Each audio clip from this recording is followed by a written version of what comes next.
Ya es la hora de hablar. El que la hace, la paga.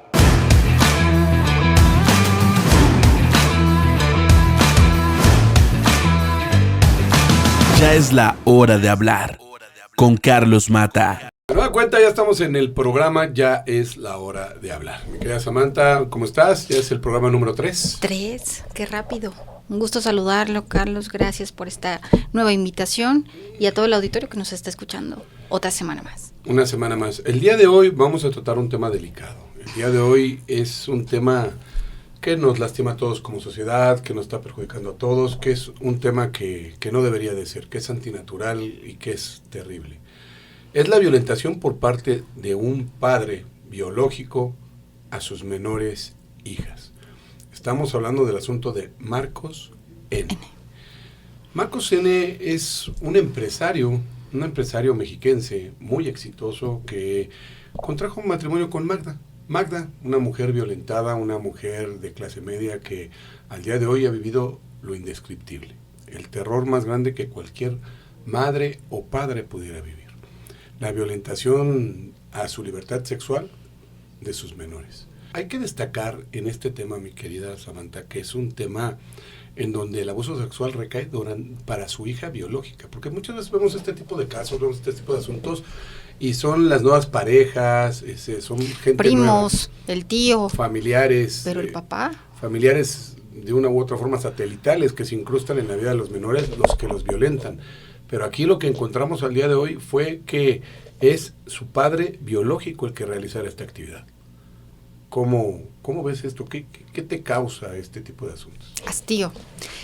Al igual que tú, soy mamá, y cuando estábamos escuchando la historia de Magda, si me permites, Carlos, me gustaría regresar un poquito a la historia, que ella llega a ti por un tema de violencia familiar, ¿no? Y es conforme empiezan las pláticas contigo, empiezas a hacer esta estrategia, pasamos al área de psicología para ser atendida por especialistas. Dentro de la narrativa las niñas la acompañaban, y es en ese momento cuando la hija más chiquita, más allá de estar jugando, empieza a hacer sus dibujos y te llamó la atención. Me acuerdo perfecto de ese día, que te llamó la atención la forma en cómo la niña dibujaba, y me pediste que la pasáramos con un perito ya especializado en menores. Y resulta ser que empezaba a dar esos cuadros de violencia por parte del papá, pero pensábamos que era también violencia psicológica, pero no un abuso sexual. Esta descomposición que llamas de la sociedad no tiene nombre, no la encuentro más que dentro de un capítulo de un código penal, pero saber que puedas lastimar así a un niño, porque no es un golpe, no es una palabra que te deja marcado de por vida, estás marcando ya tu desarrollo como persona, como ser humano, y recordar a tu padre no por un regaño o porque quería que tuvieras normas de cómo conducirte como ser humano, recordar a tu padre por haberte violentado. Híjole, de esa manera. Es una situación demasiado compleja. ¿Qué crees que sí, efectivamente, la manera en que la niña se iba desenvolviendo, se iba desarrollando, no era una manera típica? Claro. Era una cuestión que rompía con el esquema de lo que normalmente vemos o vivimos aquí en el corporativo día con día. Al momento que Magda llega, a nosotros llega de un tema de desgaste litigioso muy largo, porque pues ella traía un tema ya de 3 años de litigio en diferentes juzgados de lo familiar. Ella traía un tema de litigio en el juzgado séptimo, en el juzgado cuarto, en diferentes del Tribunal Superior de Justicia del Estado de México, donde ya hablaremos programa aparte de el tipo de apoyo que reciben los violentadores por parte de algunos órganos jurisdiccionales, por parte de algunos juzgadores, en donde ustedes incentivan al violentador, juzgadores o algunos, para que crean que tienen impunidad.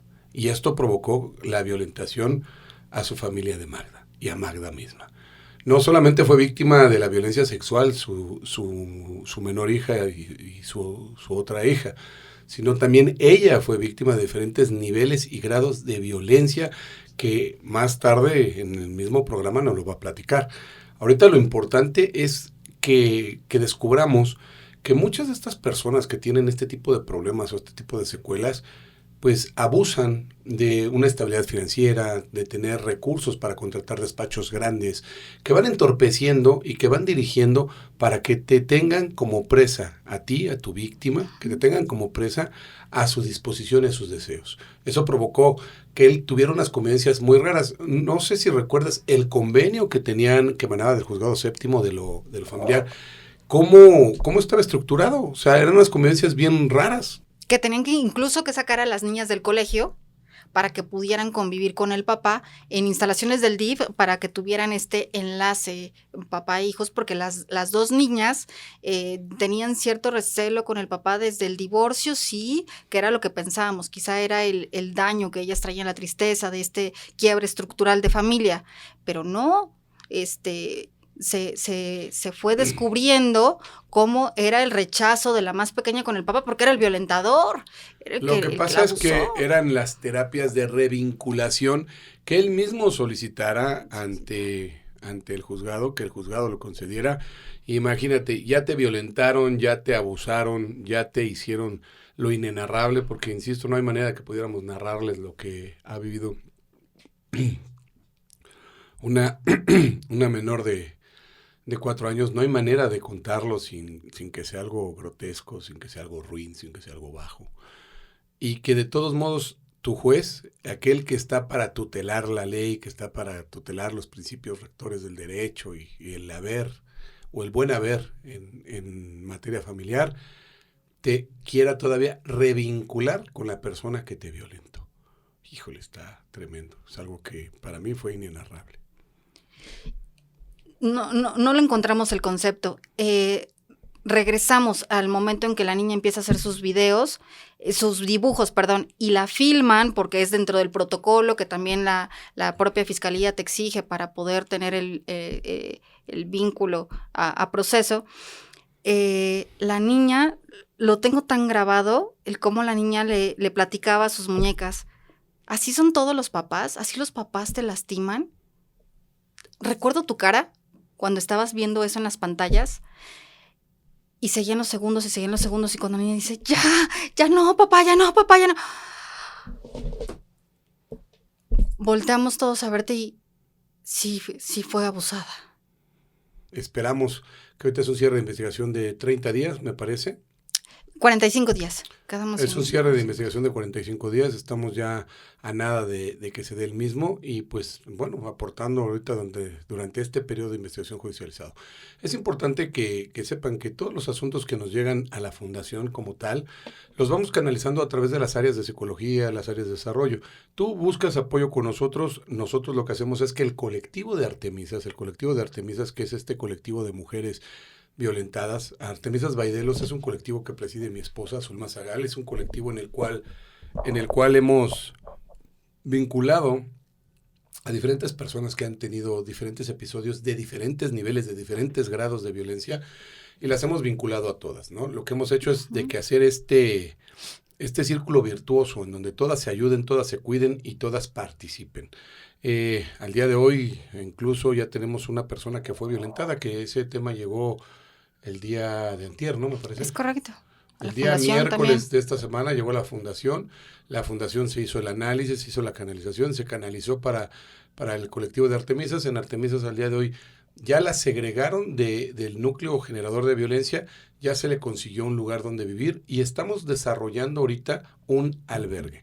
Este albergue son 6 dormitorios que van a ser para 6 mujeres hasta con 3 o 4 niños, en donde puedan tener un periodo de extracción, extraerlos como tal del núcleo de violencia en el que están inmersos, ponerlos en un entorno seguro mientras se realizan todas las actividades legales que requiere la integración de una carpeta de investigación de este tipo para poder perseguir a estos criminales, porque finalmente lo que están haciendo es un delito y todas estas cosas que ustedes realizan van a tener un castigo. Obviamente sabemos que pues, desafortunadamente la ley en México pues es lenta, a veces tarda, pero finalmente yo creo que hemos encontrado la manera de apoyarnos entre todos y que las cosas caminen. Yo creo que la vinculación que ha tenido la autoridad, porque tienen por ahí un convenio firmado, el colectivo de Artemisas tiene un convenio firmado con la Fiscalía especializada en atención a víctimas de género, Y eso ha permitido que los trabajos que realicen de la mano, tanto el colectivo como la Fiscalía, sean muy puntuales en cuanto a resultados.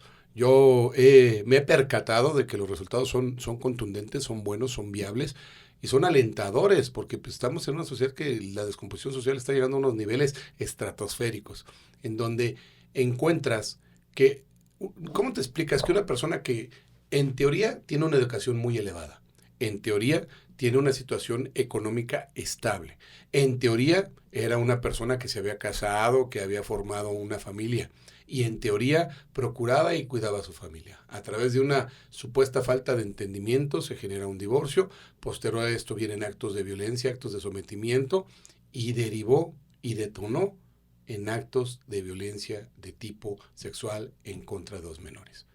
¿Cómo te lo explicas?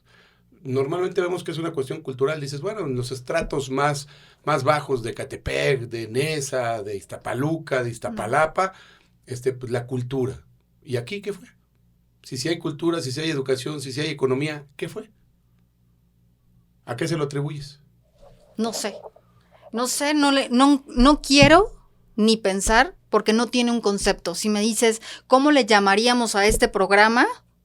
A este delito, a esto tan atroz, no tiene cómo describirse. Es un hijo, es un niño. Con los niños no, esa siempre ha sido tu frase en las movilizaciones. Con los niños no. Y las leyes que tanto nos deberían de proteger, también qué doloso es el que la fiscalía te dice, no hay que revictimizar a las personas, pero tienen que hacer la entrevista 1, entrevista 2, tiene 4 años un niño, y dibújalo, y grábalo, y que venga su asesor jurídico, pero que también esté un psicólogo presente, pero que también estén todas las autoridades. Tener que estar repitiendo lo que le pasó al papá y frente a personas, frente a una cámara, ¿eso no es revictimizar? Pues mira, desafortunadamente los indicadores para los niveles de violencia vienen establecidos en los protocolos de actuación. Los protocolos de actuación tienen que tener cierto respeto y pues son indispensables y son muy importantes que se cuiden, que se tutelen para que puedas tener un fallo que pueda garantizar que el culpable de este tipo de delitos lo pague. Yo creo o considero que en estos momentos lo que debemos de nosotros como sociedad, como fundación, como colectivo, como empresa, de cuidar es que estas cosas no se repitan, porque finalmente fue a través de diferentes mecanismos de investigación extraoficial que se realizaran aquí en la empresa, en donde encontramos incluso dispositivos de grabaciones ocultos en su casa y en su vehículo. Pero la realidad es que Magda te lo va a contar cómo lo vivió, o sea, porque en teoría este cuate es un genio del ethical hacking. ¿Qué es el ethical hacking? Pues es aquel que a través de mecanismos éticos lleva a cabo toda la develación y búsqueda de tus datos privados, cosas de ese tipo. Pues bueno, yo creo que no podemos hablar de ética cuando no tienes ni siquiera moral para conducirte en la vida. Era la manipulación, ¿no? Para saber qué estaban haciendo en tiempo real, su ex esposa y sus hijas, y que las niñas no hablaran.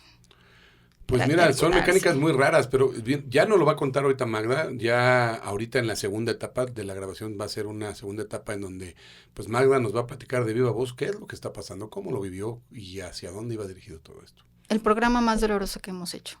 No, yo creo que... Con los niños no. Yo creo que es uno de varios en donde les vamos a ir platicando las cosas que se vivieron. Magda llega, insisto, llega con un tema familiar. Son litigios de temas familiares en donde en una primera instancia se pensaba que solamente era un tema de papá contra mamá y en donde yo quiero imponer mi voluntad porque tengo la economía, porque puedo, porque quiero, porque me place. Y al final del camino no fue una situación de ese tipo, fue todo lo contrario. Fue descubrir que había dos criaturas, dos pequeñas que estaban viviendo un infierno. Durmiendo con el enemigo. Día a día, cada fin de semana, cada martes, cada miércoles, cada sábado, porque eran unas condiciones aberrantes las de ese convenio y que las forzó y las impulsó y las auspició gente del Tribunal Superior de Justicia del Estado de México. Pero bueno, en la segunda etapa de este programa va a quedar claro qué es lo que está pasando y por qué está pasando. Pero ya no será de tu voz ni de la mía, mi querida Samantha, ya será de la voz directamente de Magda. Una Artemisa violentada y que ha sufrido en carne propia el peor de los sufrimientos, el ver cómo se violenta a un hijo y no poder hacer nada hasta el día de hoy que accesó accesó a lo que parece ser una incipiente, un inicio de justicia. Esta vez no me gustaría recibir mensajes de que también ustedes tienen un caso similar, pero si es así, por favor, acérquense a Fundación Delos, a las redes sociales del corporativo, de la Fundación de Carlos Mata. Cuéntenos su historia y juntas creo que podemos, de la mano con la licenciada Zulma, ahora que trae este movimiento en pro de las mujeres, búsquenla por favor también en sus redes sociales y con ella arropémonos, con las Artemisas arropémonos para poder perder el miedo de decir algo pasa en casa. Por favor, Ya no es la nos hora de sueltes. hablar, venimos a la parte 2. Muchas gracias.